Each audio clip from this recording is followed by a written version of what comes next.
Muy bien, como os he comentado antes, la doctora Verónica Castro no ha podido venir. Entonces, seguidamente, la doctora Lucía Martínez Costa nos va a hablar sobre actualización farmacológica en uveitis. Gracias, Lucía.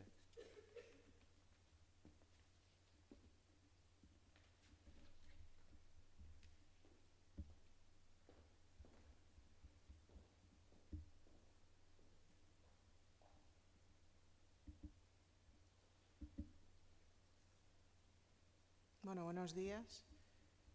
Quiero agradecer a Enrique Chipón y a la Sociedad Oftalmológica de la Comunidad Valenciana por invitarme a hablar hoy aquí. Quería decir que no tengo ningún conflicto de interés con ninguno de los medicamentos de los que voy a hablar, pero voy a utilizar nombres comerciales para un poco clarificar también, porque son muchos fármacos. Estas son las rutas de absorción de las gotas oftálmicas. El fármaco, una vez instilado en el fluido lagrimal, solamente se absorbe un 5% a nivel ocular y entre un 50 y un 100% se absorbe a nivel sistémico. Es decir, que la absorción sistémica es muy importante, o sea, es muy grande, pero es poco importante porque la dosis no tiene trascendencia a nivel sistémico para casi ningún medicamento. De la absorción ocular, la ruta corneal es la primera ruta, la más importante, y para que un fármaco se absorba bien por vía corneal tiene que ser pequeño y lipofílico, y entonces alcanzará unos niveles en acuoso que serán buenos. Pero hay otras rutas oculares, como son la ruta conjuntival y la escleral, que por esta vía se absorben mejor los fármacos que son grandes e hidrofílicos. Respecto a la absorción sistémica, las vías más importantes, como todos sabéis, son la conjuntiva y la pituitaria de la nariz, que sí que tienen trascendencia para algunos medicamentos que pueden producir efectos sistémicos, pero también hay otras vías menos importantes, pero que algunas veces tienen su trascendencia, como la absorción por parte de la piel de la mejilla y los párpados con algunos colirios hipotensores.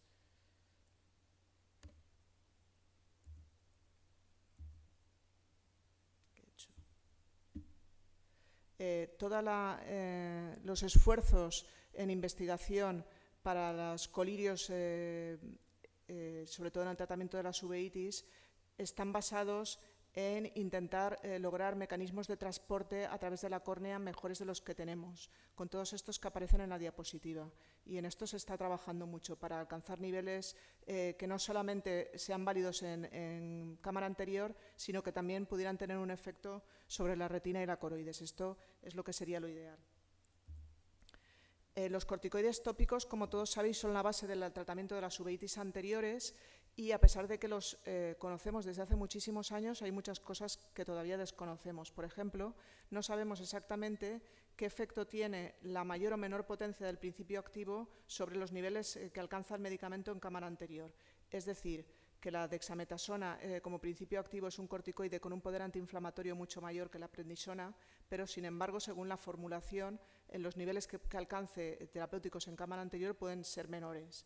Tampoco se conoce de qué forma influye el que la córnea esté inflamada a la hora de absorber el fármaco, ni qué efecto tiene una córnea manipulada, por ejemplo, en pacientes que han sufrido una ablación por un LASIK, una ablación corneal, y tampoco se conoce exactamente qué efecto tiene sobre la penetración a través de la córnea el que la córnea esté desepitelizada.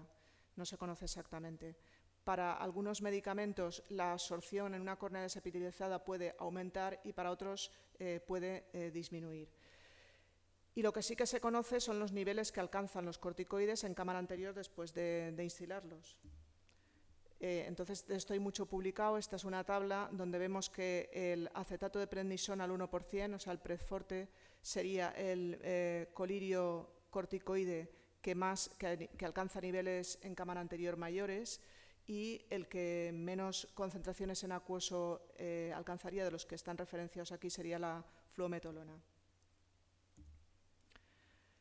Y para saber qué efecto va a tener un corticoide que nosotros instalemos, tenemos que saber también un poco de galénica, que nosotros, pues los médicos no nos paramos a veces mucho en esto, pero hay que saber que las sales acetato penetran mejor en la córnea que las sales fosfato, Y también que una buena forma de referencia es pensar que los corticoides que nos dicen que suben mucho la presión intraocular tienen mayor efecto antiinflamatorio en cámara anterior, o sea, porque entran a cámara anterior.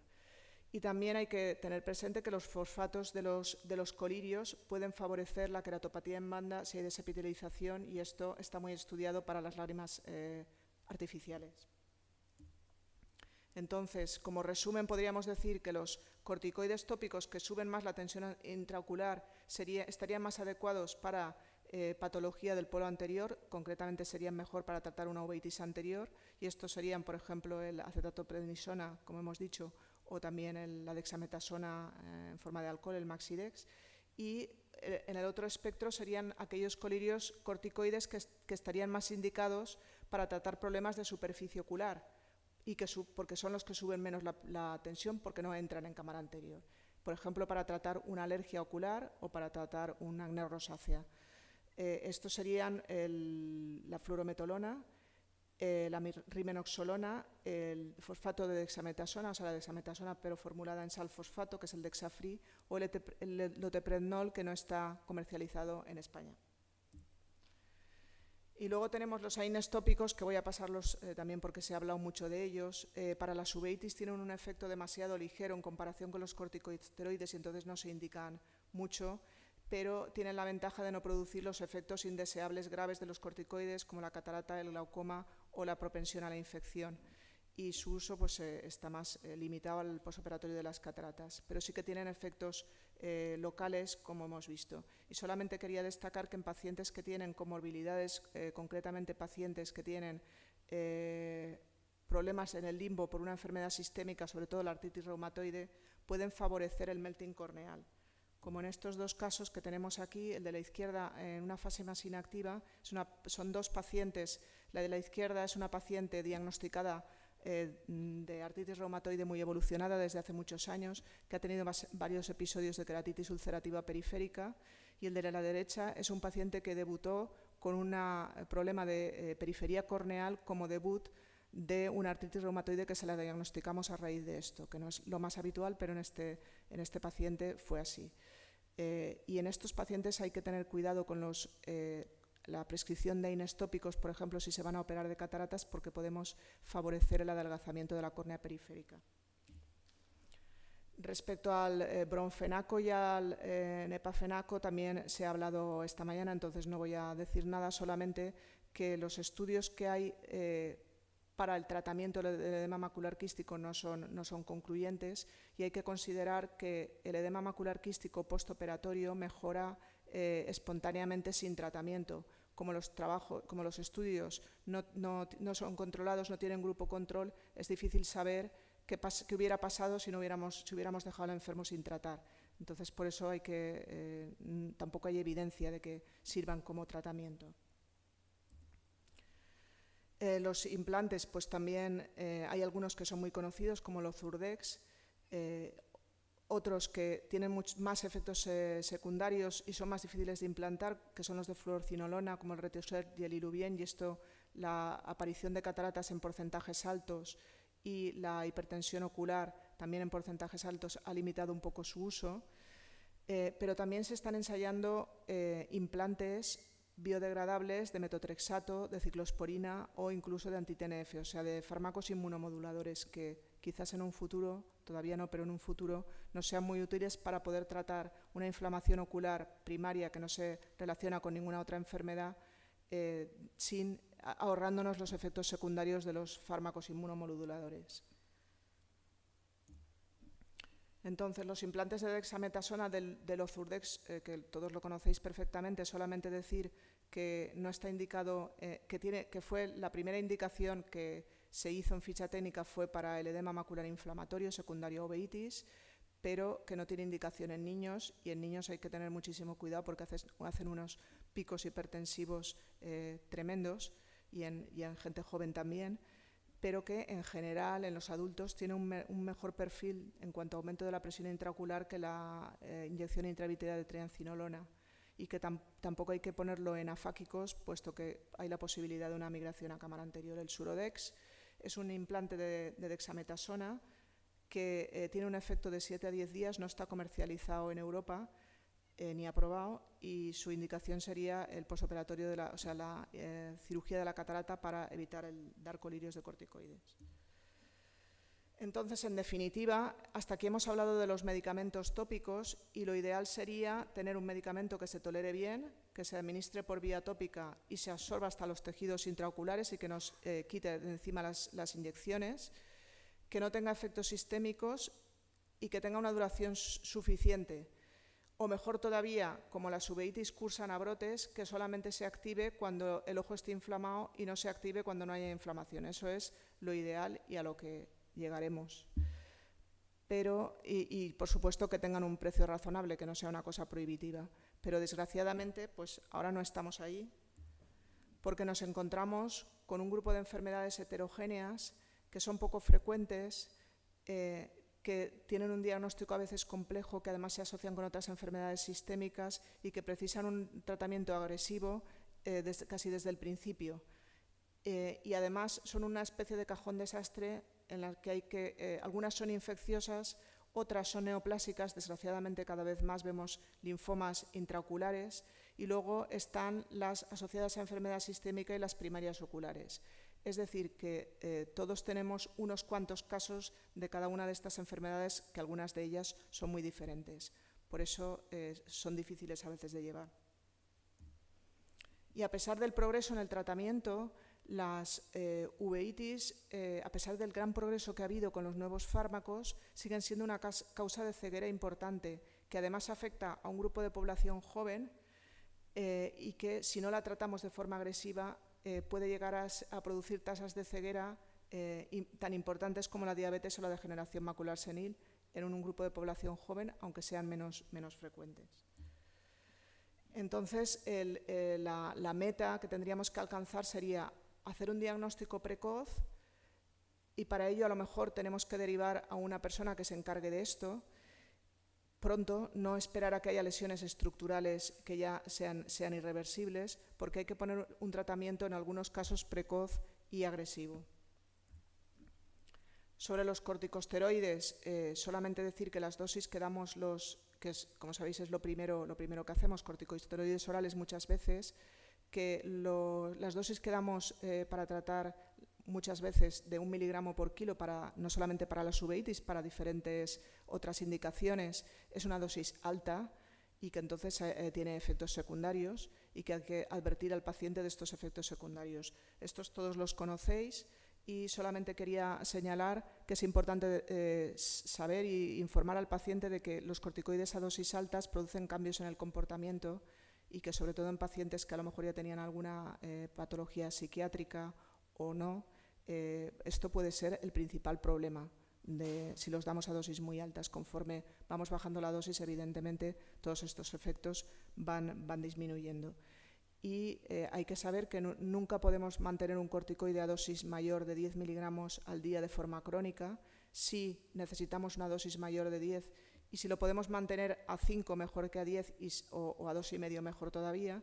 Si necesitamos dosis más altas, tenemos que utilizar un ahorrador de corticoides, porque es mejor poner un inmunosupresor, tiene menos efectos secundarios eso que mantener al paciente con corticoides crónicamente.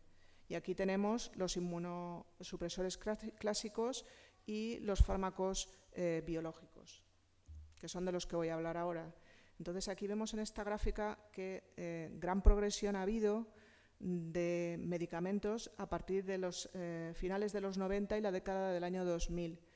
¿Por qué? Porque aparecieron los fármacos biológicos. De todos los FAMES clásicos convencionales, como son la ciclosporina, el metotrexato, la azatioprima, los seguimos utilizando mucho. Yo le decía ahora al doctor Pérez Santoja que me ha gustado mucho su charla, porque el micofenolato nosotros lo utilizamos mucho, porque nos da muchos menos problemas que la ciclosporina, y casi que lo estamos pasando por delante de la ciclosporina, pero no tiene indicación en ficha técnica para uveitis. Los únicos problemas que tenemos nosotros con el micofenolato mofetilo son a veces en algunos pacientes los problemas digestivos, que a veces se resuelven sin hacer nada, y otras veces cambiamos al otro preparado que hay, que es está el Celcept y el Mifortic, que es micofenolato sódico y que se tolera a nivel digestivo mucho mejor. Y respecto a los biológicos, pues cada vez hay más y cada vez es más difícil seleccionar porque tenemos más opciones, que esto es bueno también. Como sabéis, mirando el nombre del anticuerpo monoclonal, todos acaban en MAP porque es la terminación de anticuerpo monoclonal, podemos saber si es humanizado, quimérico o murino. Esto nos sirve, esto nos sirve no solo para los anti-TNF que podemos utilizar en uveitis, sino también para los Lucentis, los ranibizumab y los aflibercept. Hay que saber que el aflibercept es una proteína de fusión y el ranibizumab es un anticuerpo monoclonal. Y esto ahora me parece que la Dirección General de Farmacia ha hecho un poco de alerta sobre cómo debemos desechar el aflibercept, que me estoy pasando una cosa que no es mi charla, pero porque no es un anticuerpo monoclonal. Los anticuerpos monoclonales se pueden desechar en un cubo de basura sin ningún problema, pero las proteínas de fusión, por lo visto, tendríamos que tener más precauciones, aunque esto a lo mejor es un poco exagerado, ¿no? Y de todo esto, de lo que estamos hablando, solamente hay 2 medicamentos que tengan indicación para uveitis que no sean anteriores y que no sean infecciosas, que son la ciclosporina y muy recientemente la adalimumab, que ya por fin tenemos un biológico que tiene indicación en uveitis y todos los demás que utilicemos tenemos que hacer petición de fuera de ficha técnica y que el paciente firme un consentimiento, por supuesto. Entonces, la inflamación ocular se basa en que haya un equilibrio entre los factores antiinflamatorios, las citoquinas antiinflamatorias y las citoquinas proinflamatorias. Actualmente, fármacos que actúen a estos 2 niveles se limitan a los que actúan sobre las citoquinas proinflamatorias, inhibiendo su acción, sobre todo los que actúan a nivel del factor de necrosis tumoral alfa, que son los anti-TNF alfa, que son los más utilizados. Y ¿qué hacemos cuando hemos diagnosticado un paciente con una uveitis severa? Pues hay una serie de indicaciones en las cuales hemos de prepararlo todo pensando que ese paciente muy pronto vamos a tener que poner un inmunomodulador o incluso casi de entrada un biológico, que son las que aparecen en esta diapositiva. Todo esto son siempre recomendaciones de expertos porque no hay suficiente casuística, sobre todo para determinadas enfermedades, como para hacer ensayos clínicos randomizados. Sobre todo, el que más evidencia tiene es la enfermedad de Behçet. En la enfermedad de Behçet hay que inmunosuprimir al paciente enseguida, casi de entrada, cuando tenemos el diagnóstico, pero también otros, como el Bosco-Janagiarada, las vasculitis ANCA tipo enfermedad de Wegener, la oftalmia simpática o los pemfigoides son fármacos en los que enseguida vamos a tener que inmunosuprimir. Y entonces ya en la primera visita podemos pedir serología para virus y decirle al paciente que se vaya vacunando y todo lo que hay que hacer para adelantar antes de poner un inmunosupresor. Y luego hay una serie de indicaciones relativas, como son la coroidopatía Bisot, la serpiginosa, la sarcoidosis, las artritis idiopática juveniles, que también muchos de estos niños o de estas niñas llevan inmunosupresores casi de entrada, que a veces los pone el reumatólogo y a veces nosotros, si hay una uveitis crónica, tenemos que incitar al reumatólogo pediátrico a que los ponga. Hablamos un poco de los fármacos biológicos anti-TNF alfa y lo que voy a hacer es, a través de unas recomendaciones de expertos, poner una serie de casos clínicos que hemos tenido nosotros de cada una de estas enfermedades. Como he dicho antes, la enfermedad de Behçet es una de las que sí o sí siempre hay que inmunosuprimir casi de entrada, porque hoy lo que se hace es que el uso de un tratamiento biológico anti-TNF alfa es la primera indicación después de los corticosteroides. Y además también es la primera línea de tratamiento si hay una exacerbación. O sea que muchos de estos pacientes, además, si están tratados por un internista, no es difícil convencerlos porque si hay una uveitis severa hay que pasar a poner un anti-TNF-alfa. Esta es una niña adolescente que tuvimos nosotros en el hospital con una enfermedad de Behçet, con todos los criterios, que presentó dos focos de retinitis que los veis ahí en la parte superior de la diapositiva de la izquierda. Entonces le pusimos una infusión de infliximab y la fotografía de la derecha es al cabo de pocos días y vemos cómo se resolvió el problema de su retinitis. A veces, cuando queremos un efecto muy rápido, recurrimos al infliximab porque tiene un efecto, es endovenoso y tiene un efecto rápido. Este es otro paciente afecto de una vasculitis retiniana muy severa por enfermedad de Behçet. Y aquí a este paciente ha llevado ciclosporina, que la utilizamos en jóvenes porque no nos plantea tantos problemas a nivel renal, con adalimumab, y tuvo un fracaso, un fallo secundario de tratamiento, y entonces hemos cambiado a otro anticuerpo monoclonal que es el golimumab. Respecto a los pacientes que tienen espondiloartropatía HLA-B27 positiva y uveitis asociada, aquí está claro que el tratamiento de cada brote de uveitis anterior es la corticoterapia tópica, pero hay veces que los pacientes hacen brotes muy severos, muy incapacitantes, complicados y muy recurrentes, y entonces en estos casos está indicado poner un tratamiento biológico añadido porque tienen muchas uveitis, sería la indicación. Por ejemplo, este paciente que ya está diagnosticado de una espondiloartropatía, tratado con metotrexato, pero que empieza a hacer brotes recurrentes de uveitis anteriores con un hipopion, como vemos en la diapositiva de la izquierda, y complicados con edema macular. Entonces, este paciente, pues lo que hicimos fue añadirle adalimumab.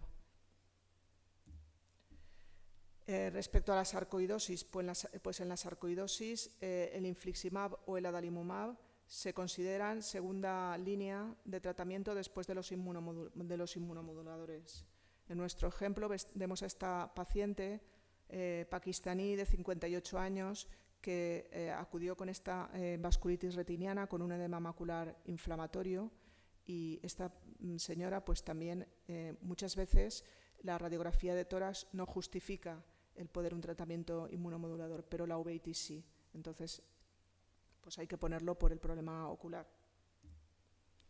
Respecto a los síndromes primarios oculares, pues aquí muchas veces también tenemos que ser muy agresivos, sobre todo en algunas enfermedades, como son la enfermedad de Behçet o la coridopatía serpiginosa, que tienen un pronóstico visual malísimo, con grandes lesiones estructurales si no los inmunosuprimimos.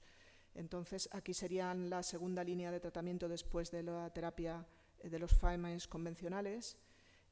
Si el paciente lo que tiene es una uveitis intermedia con o sin pars planitis, hay que tener mucho cuidado porque los anti-TNF-alfa están contraindicados si hay una esclerosis múltiple. Sabéis que la esclerosis múltiple se asocia a uveitis intermedia. Y de aquí os he traído este ejemplo, que es una paciente de esta semana, que es una chica joven que vino con una uveitis intermedia más evidente en el ojo derecho, y esta paciente tiene una esclerosis múltiple que se la hemos diagnosticado ahora. Entonces no podemos plantearnos nunca en la vida ponerle un anti-TNF-alfa.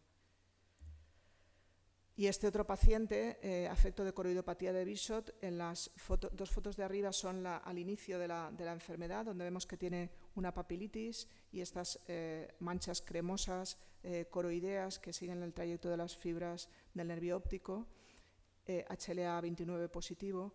Y en este paciente también decidimos inmunosuprimirlo casi de entrada porque además tenía un edema macular importante bilateral, y le pusimos micofenolato, y actualmente lo tenemos con micofenolato, adalimumab y dosis bajas de corticoides, y con esto está muy bien controlado. Como veis en la imagen debajo, ya ha mejorado la papilitis y las lesiones coroideas tienen otro aspecto. Esto es una coroiditis serpiginosa clásica, también es una enfermedad con un pronóstico visual grave si no lo tratamos pronto. El seguimiento a veces es difícil de hacer, lo solemos hacer con imágenes seriadas de autofluorescencia, porque producen, cuando hay una reactivación en los límites o en los bordes de la lesión, es por donde empieza a crecer nuevas zonas activas y es ahí donde lo detectamos. Y esto es una forma de coroiditis serpiginosa multifocal o serpiginosa-like, que es una forma de serpiginosa que está asociada con la tuberculosis. Entonces, en estos pacientes, el tratamiento, en este paciente concretamente, que teníamos claro que tenía una tuberculosis, el tratamiento fue el tratamiento completo antituberculoso que le dio su internista y corticoides. La imagen de la izquierda es antes del tratamiento antituberculoso, cuando vino. Veis que las imágenes son multifocales, están menos conectadas con la papila y tienen zonas hiperfluorescentes que tras el tratamiento antituberculoso a la derecha se han hecho hipoautofluorescentes. Y si no nos va bien o no es suficiente o tenemos un fallo secundario, el adalimumab o el infliximab, que serían los fármacos de primera línea, pues tendríamos que pasar a utilizar un fármaco biológico con otra diana terapéutica como el tocilizumab, que actúa sobre la interleuquina 6. Esto es un trabajo, siempre son trabajos hechos con pocos pacientes porque no podemos tener una N tan grande. Este es un trabajo hecho con 17 pacientes, de los cuales 10 tenían uveitis, sobre el efecto del tocilizumab como segunda línea después de un primer anti-TNF-alfa.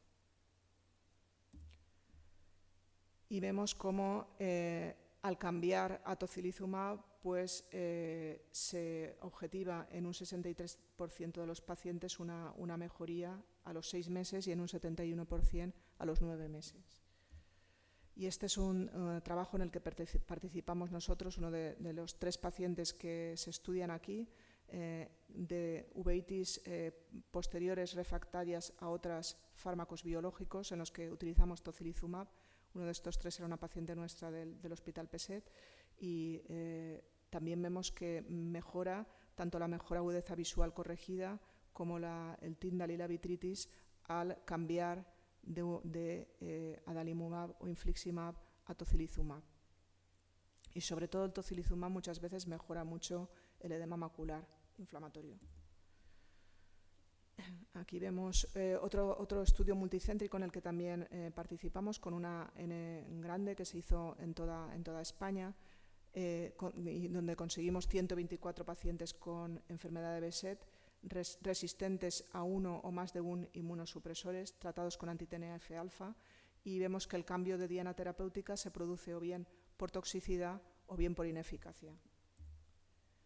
Y como también al cambiar de diana terapéutica mejoramos los parámetros de inflamación de estos pacientes.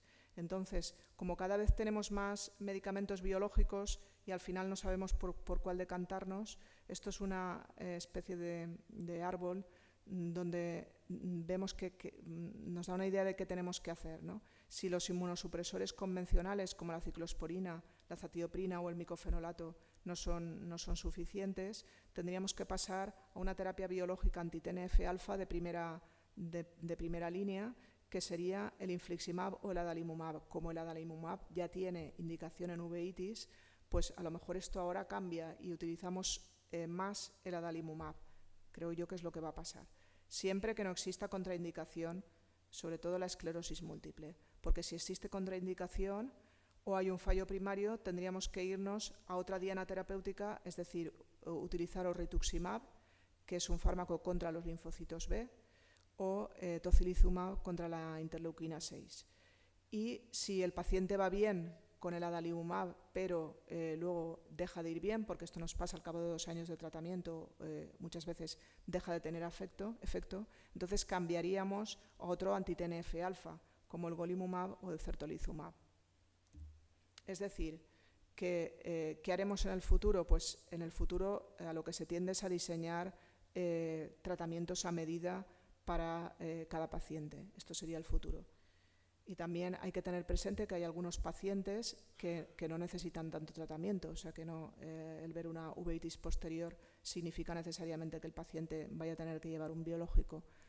Por ejemplo, aquí tenemos un caso de epiteliopatía placoide posterior multifocal aguda, síndrome de puntos blancos, con buen pronóstico visual, que incluso sin tratamiento se resuelven. Y esto es todo. Muchas gracias por vuestra atención.